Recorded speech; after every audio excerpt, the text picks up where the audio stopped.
So, what do you think is the Communist Party's next move in Hong Kong?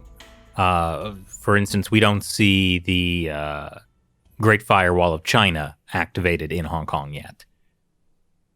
Well, at this point, it's all speculation. But one thing that I don't hope to see, let's start with that. Yep. Definitely, politically speaking, I don't think much actions can be done now, at least not conventional politics. Not in the parliament, not in the legislative council, not in the district councils as well, because they're now being vetted and now they're under so much scrutiny. They're under so much monitoring from the Chinese Communist Party that basically one campaign material that signals at democracy can get them jailed and get families torn apart. I really do commend and I have the deepest respects for all the participants of the primary elections that were arrested and are now behind bars and under trial in Hong Kong. That said, going forward, I don't think much things can be done politically. The thing that I fear most now that the Chinese Communist Party does is that they will then crack down on even more intangible things other than politics. They'll start cracking down on culture and they'll start cracking down on language, which is two things that they have done before in different regions of China that they have occupied. And it's definitely the road that we're headed if we do take those models into reference. So you think they're going to get rid of Cantonese and get rid of traditional characters and replace it all with, Mandarin from the mainland? Well, yeah.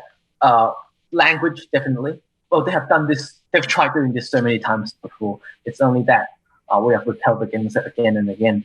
I mean,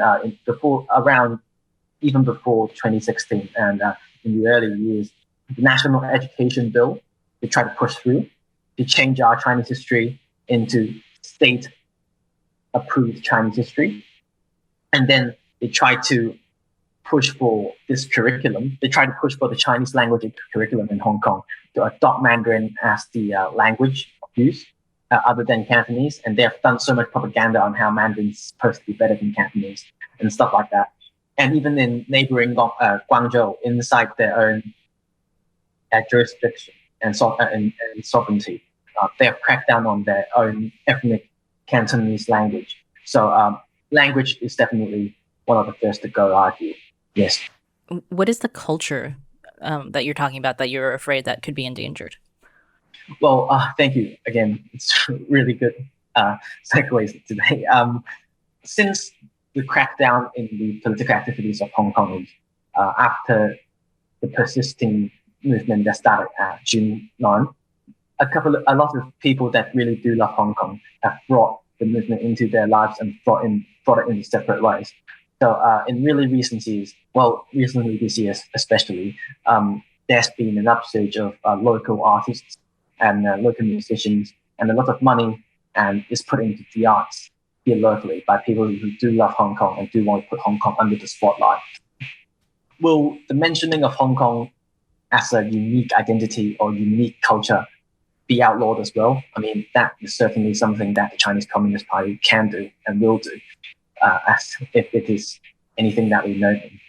On top of that, made in Hong Kong, a lot of initiatives have been taken to support local produce and local industry to revive the economy locally, to actually manufacture other than relying on the economy that is more finance-based. So just to make Hong Kong more than just a money laundering machine for the Chinese Communist Party and to make it into an actual living and breathing city. Lots of that work has been done. Lots of industry has been revived and is reviving. I fear for the day where made in Hong Kong has become outlawed, and the label itself can be evidence for violation for the national security law. I really don't want to see that happen, but I do see it happening. Imagine if those I love New York shirts were taken as an example of you're being against the US if you say you love New York. Yeah, well, remember, you probably saw this, Max, the movie 10 Years by Andrew Choi. Not the one with Channing Tatum, but the one about Hong Kong. And there's the whole, one of the short films within that was the vendor wanted to sell eggs labeled as local eggs, and that became a problem because it was seen as like somehow pro Hong Kong being a separate entity. And it's like what you're saying. It's almost like that prediction is like just about to come true. Yes, basically everything that was supposed to be happening in 10 years, as the filmmakers had predicted, the agenda's been pushed forward.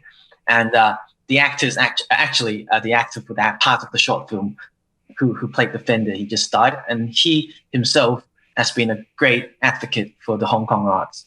Also, the part about how taxi drivers are no longer allowed to speak Cantonese and are now then mandated to speak Mandarin, stuff like that. We do see it happening, and I think it's just a logical next step for the Chinese Communist Party to take, given their past records.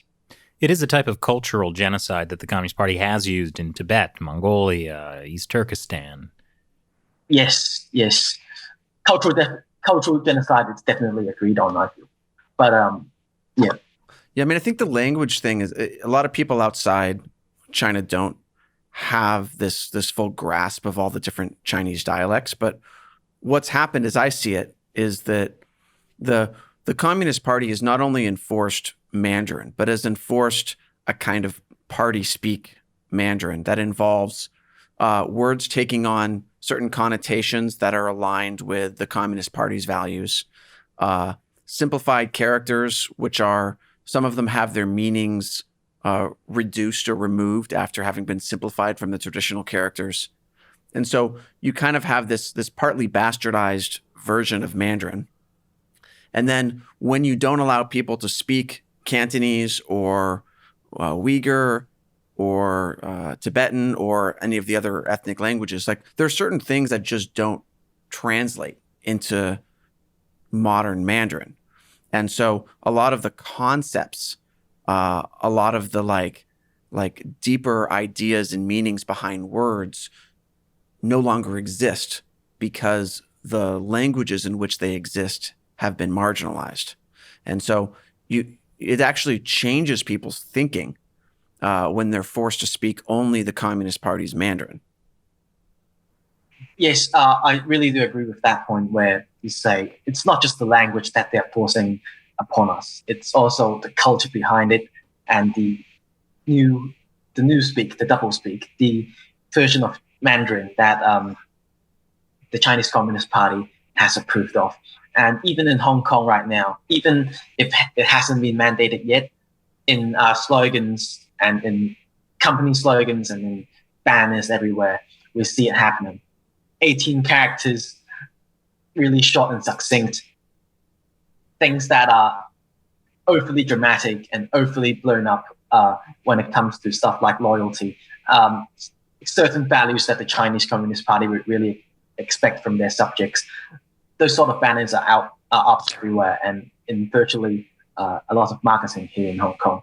I mean, before I left, I've already seen it. The city is no longer what I used to know, even without the full-blown cultural genocide happening in Hong Kong. The propaganda slogans. Yeah, once you see those, that's in mainland China, it's like they're actually all over the place, even though it's a little less obvious now than it might have been during the Cultural Revolution. But you see them on billboards, you see them on just banners. Just banners. I remember in Beijing seeing like on the side of a delivery truck, it was like, taxation is the lifeblood of our country. Honest taxpayers are of great credit to the nation and the people. Like, but it was all this like propaganda slogan that was like, it just kind of permeated the whole country in this kind of weird and subtle way that just always made me a little bit uncomfortable, like at some level I couldn't quite describe. Yes, it's almost like the party is omniscient in every aspect of daily life, and it's really quite haunting. And I didn't expect to see it in my lifetime in Hong Kong, but it has happened, and it is happening, and it will continue to happen.